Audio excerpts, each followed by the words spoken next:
के पुत्र कदापि हस्तिनापुर के सिंहासन के उत्तराधिकारी नहीं हो सकते, क्योंकि उनमें से किसी में भी कुरुवंश का रक्त नहीं बह रहा है।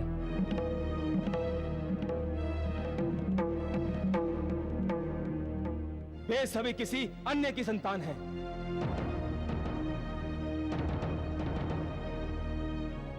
महाराज, दुर्योधन का मंतव्य अत्यंत महत्वपूर्ण है।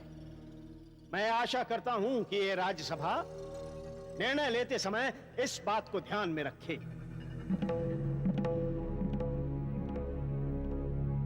महाराज, ये जानते हुए कि द्रुपद हस्तिनापुर का ही नहीं, हमारे आचार्य द्रोण का भी शत्रु है, उन्होंने उसकी कन्या से विवाह कर लिया। परंतु दुर्योधन, उससे विवाह करने तो तुम भी गए थे। केवल मैं ही नहीं, कुलगुरु कृपाचार्य, पूरा आर्यावर्त गया था। और मैं इसलिए गया था क्योंकि हस्तिनापुर ने स्वयंवर का निमंत्रण स्वीकार किया था। जहां तक मुझे स्मरण है, निमंत्रण स्वीकार करने के पीछे तुम्हारा पर्याप्त आग्रह था पुत्र। पिताश्री, यदि युवराज निमंत्रण स्वीकार न करवाते तो हस्तिनापुर के गौरव पर एक लांछन माना जाता। युवराज ने महाराज द्रुपद से बैर होने के पश्चात भी हस्तिनापुर के हित में अपनी व्यक्तिगत भावनाओं की बलि देकर प्रशंसा के योग्य कार्य किया है। और अब यह सूचना मिली है कि कुंती के पुत्र न केवल द्रौपदी के साथ बल्कि द्रुपद की आदि सेना और यादव अतिरथियों के विशाल समूह के साथ हस्तिनापुर की ओर प्रयाण कर चुके हैं। क्या मैं राज्यसभा से पूछ सकता हूं कि सेना को साथ लाने के पीछे कुंती पुत्रों की क्या योजना हो सकती है? भांजे,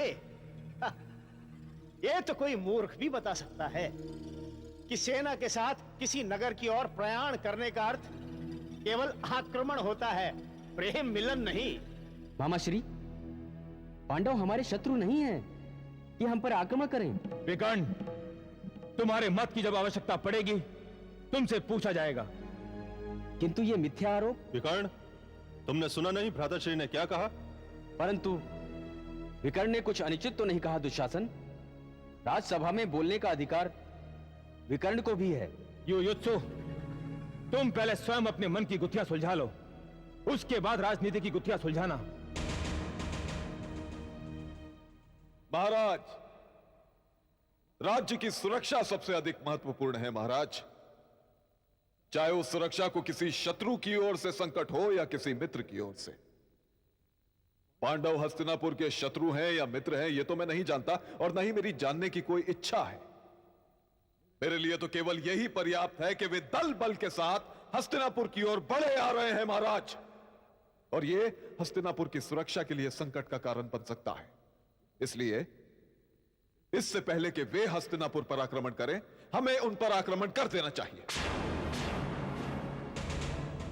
आचार्य द्रोण, आपका क्या मत है?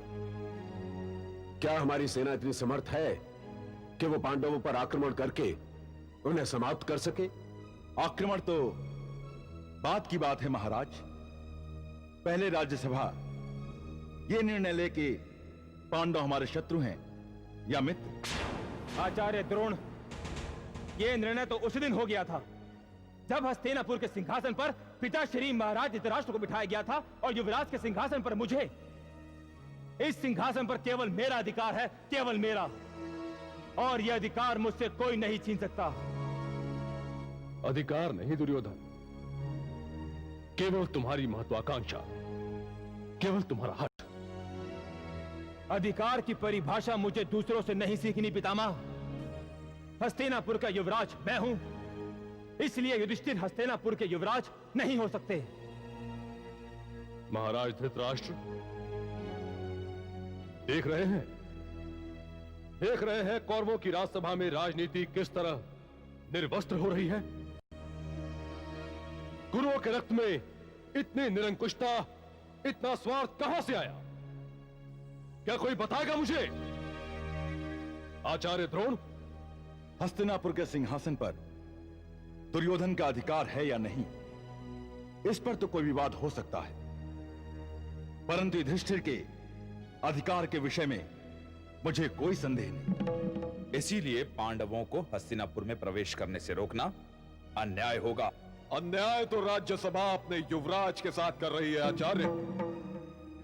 यदि युवराज को उनका अधिकार नहीं मिला तो हस्तिनापुर गृह युद्ध की अग्नि में झुलस जाएगा। नहीं नहीं, ऐसा नहीं होना चाहिए। कोई ना कोई मार्ग तो होगा ही। इस रक्तपात और कलह से बचने का एक ही मार्ग है महाराज। क्या मार्ग है गांधार नरेश? हस्तिनापुर का विभाजन। विभाजन? हस्तिनापुर का विभाजन? गांधार नरेश, हस्तिनापुर की अखंडता भीष्म के प्राण है और भीष्म के प्राणों का विभाजन नहीं हो सकता। महाराज, यदि मुझे विभाजन स्वीकार होता तो सबसे पहले विभाजन चित्रांगद और मेरे बीच हुआ होता, परंतु मैंने ऐसा होने नहीं दिया। स्मरण रहे महाराज कि हस्तिनापुर के इस सिंहासन पर सबसे पहला अधिकार भीष्म का है, फिर किसी और का। इसलिए हस्तिनापुर का विभाजन करने से पहले भीष्म के शरीर का विभाजन करना पड़ेगा।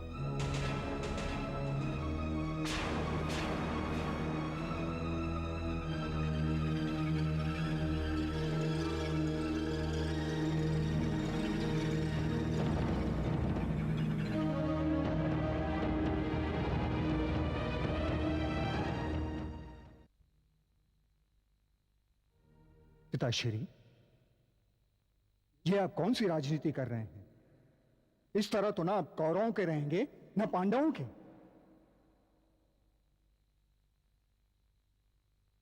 मैं राजनीति नहीं कर रहा हूं पुत्र।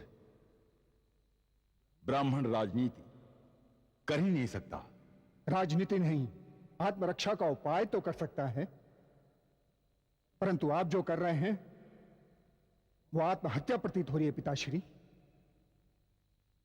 ऐसा नहीं है कि मुझे अपनी स्थिति का ज्ञान नहीं है पुत्र। मैंने जीवन में कई भूलें की हैं।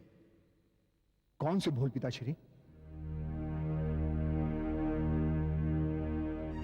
सबसे बड़ी भूल होती है जीवन में किसी से कोई अपेक्षा रखना।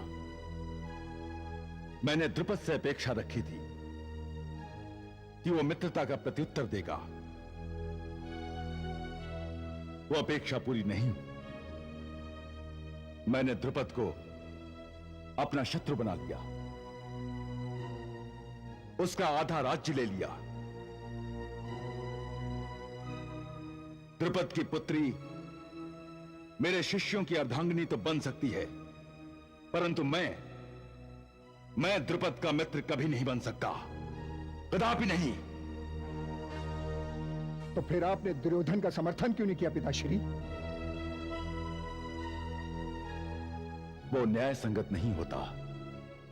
यदि हस्तिनापुर का विभाजन हुआ तो आप किसका साथ देंगे पिताश्री? जाने अनजाने में मैंने दुर्योधन को चुन लिया है पुत्र। दुर्योधन का समर्थन ना करके आपने फिर भूल की है पिताश्री। मैं भूल कर सकता हूं अश्वत्थामा, परंतु अंधा नहीं। पांडवों के साथ द्रुपद हैं, पांडवों के साथ यादव हैं, और पांडवों के साथ स्वयं वासुदेव और बलराम हैं। तुमने नहीं देखा, परंतु मेरी आंखों से कुछ छिपा नहीं है।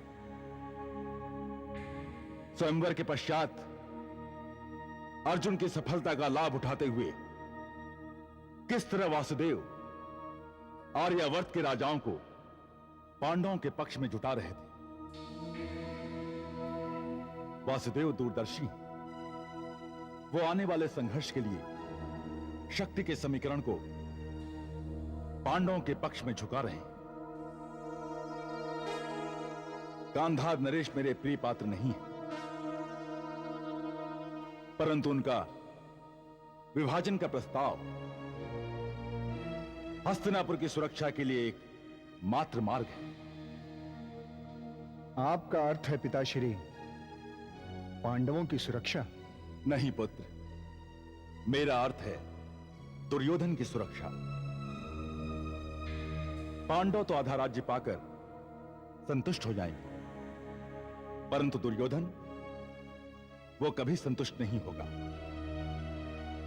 वो अवश्य कोई ना कोई उपद्रव खड़ा करेगा, और जब तक उपद्रव रहेगा दुर्योधन को मेरी आवश्यकता रहेगी। पिताश्री, आप अपनी? हां पुत्र, मैं अपनी सुरक्षा के लिए विभाजन का समर्थन करूंगा। मैंने आप लोगों को यहां अपने एक विशेष निर्णय की सूचना देने के लिए बुलाया है। आदेश दें पितामह। युधिष्ठिर के लौटते ही मैं उसे युवराज घोषित करने जा रहा हूं। आप लोगों को कोई आपत्ति तो नहीं? जी, आपत्ति? आपत्ति कैसे हो सकती है पितामह? हम ये जानते हैं कि आप जो भी करेंगे वो उचित, न्यायपूर्ण और धर्म संगत होगा। और पितामह, न्याय तो यही कहता है कि एक युवराज के होते हुए किसी दूसरे को युवराज नियुक्त नहीं किया जा सकता। गांधार नरेश, युधिष्ठिर कोई दूसरा नहीं है। वो हस्तिनापुर के सिंहासन का वास्तविक उत्तराधिकारी है। पितामह, इसमें तो कोई विवाद ही नहीं है। किंतु यदि एक बार दुर्योधन को जब युवराज पद देने की राजाज्ञा प्रसारित की जा चुकी है, तो फिर उसे बदला कैसे जा सकता है? और यदि राजाज्ञा को बदलने की परंपरा प्रारंभ हो गई पितामह, तो फिर यह सदैव के लिए एक उदाहरण बन जाएगा। गांधार नरेश, यदि एक राजाज्ञा भूल सिद्ध होती है तो क्या उस भूल को ठीक करना उचित नहीं? पितामह, यदि एक बार राजाज्ञा भूल सिद्ध होती है तो दोबारा से उसे कोई भी भूल सिद्ध करने का प्रयास कर सकता है। तुम कहना क्या चाहते हो? पितामह, शकुनी परंपरा के निर्वाह की बात कर रहा है, और आपने तो परंपरा के निर्वाह के लिए इतना बड़ा त्याग किया है। यदि आपके किसी निर्णय से परंपरा खंडित होती है तो ये तो चिंतन का विषय है पितामह। तो क्या परंपरा के पालन की आड़ में पांडु पुत्र के साथ जो अन्याय हो रहा है उसे सहन कर ले? ये किसने कहा पितामह? और फिर वो उत्तरदायित्व भी आप ही का है, और आप ही का क्यों, हम सभी का है कि एक के साथ हुआ न्याय दूसरे के लिए अन्याय न सिद्ध हो। कैसी विडंबना है। एक आर्यवर्त राम और भरत का था, जहां एक छोटा भाई सिंहासन मिलने के पश्चात भी अपने बड़े भाई के लिए सिंहासन त्याग करके तपस्वी का जीवन स्वीकार कर लेता है। और एक आर्यवर्त हम कुरुवंशों का है, जहां एक छोटा भाई अपने अधिकार के लिए अपने बड़े भाई को शत्रु बनाने पर तत्पर है। वो त्रेता युग था पितामह, और ये द्वापर है, और मैं भरत नहीं दुर्योधन हूं, स्मरण रखिएगा।